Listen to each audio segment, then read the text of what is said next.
Hello বন্ধুরা, আমার পুজোর শাড়ি এনে দিয়েছে আমার কত মশাই, তোমাদের সাথে শেয়ার করছি। বলবে কোন কালারটা সবচেয়ে বেশি ভালো হয়েছে আর কোন শাড়িটা সবচেয়ে ভালো।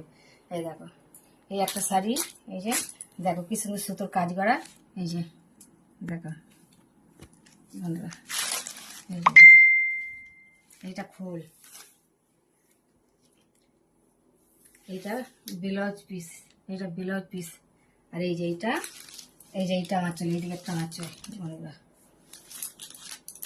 এই যে আঁচল, আর আরও দুটো আছে দেখো, এই একটা এনে দিয়েছে বন্ধুরা শাড়ি,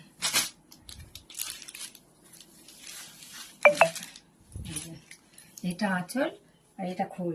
কাজগুলো দেখো, নকশা করা কি সুন্দর। আমার কত মশাই নিজে পছন্দ করে আমার জন্য এনে দিয়েছে। আমি তো বাইরে যেতে পারি না, আমার কত মশাই আমার জন্য বাজার করে এনে দেয়, জামা কাপড় সব কিছু কিনে এনে দেয় আমার কত মশাই। আর একটা আছে দেখো, এই একটা হাতের শাড়ি এনে দিয়েছে।